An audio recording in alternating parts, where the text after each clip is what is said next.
Le Premier ministre japonais Yoshihide Suga devrait faire face à des défis dans la course à la direction du parti au pouvoir le mois prochain. Suga a déclaré qu'il chercherait à se faire réélire. Le défi survient alors que son taux de popularité est passé de 70% il y a près d'un an à moins de 30%, alors que le Japon lutte contre sa vague la plus grave d'infection à la Covid-19.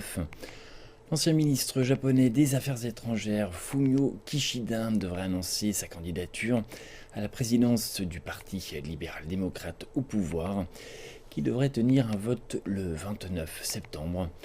Le chef du LDP est assuré de devenir Premier ministre car le parti détient la majorité à la Chambre basse du Parlement. L'élection générale des députés est prévue pour le 28 novembre. Et le Japon étend son état d'urgence à davantage de préfectures alors qu'il rapporte plus de 21 000 nouveaux cas. Ceci représente environ 3 fois le pic de sa dernière vague de Covid-19 en avril et en mai.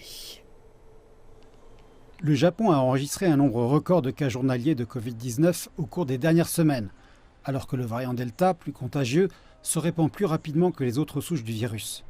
Le pays a connu une forte augmentation de ses chiffres d'infection à partir de juillet, ce qui a coïncidé avec le début des Jeux olympiques. Même l'état d'urgence imposé à la capitale n'a eu que peu d'effet. Le public ne comprenait pas pourquoi on avait autorisé la compétition internationale se poursuivre, alors qu'il était, lui, tenu de rester confiné. Voici la gare de Shibuya à Tokyo, mardi après-midi, sous l'état d'urgence. Comme vous pouvez le constater, les restrictions ne sont pas effectives. Et les experts médicaux s'inquiètent de ce que ce type de foule n'accroisse davantage le nombre d'infections à Tokyo et dans le reste du pays. Ils appellent le gouvernement à mettre en œuvre de nouvelles mesures pour contenir le virus. Tokyo a été en état d'urgence ou sous d'autres formes de restrictions depuis la plupart de l'année écoulée.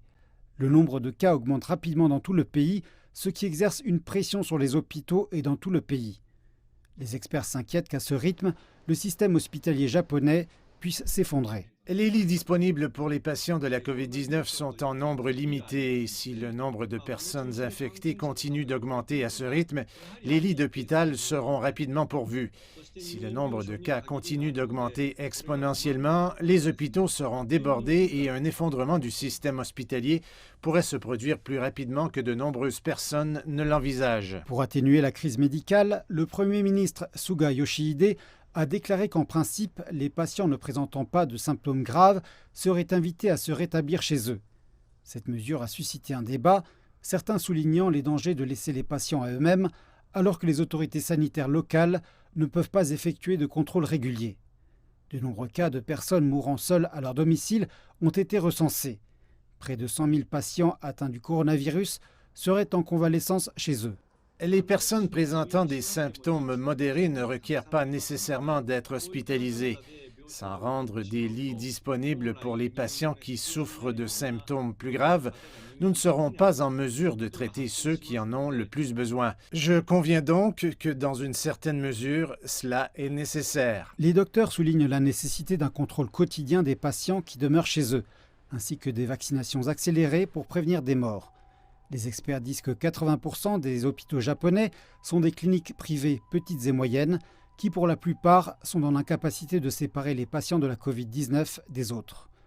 Tokyo et le gouvernement central font tout leur possible pour augmenter le nombre de lits et pour mitiger les pénuries de personnel.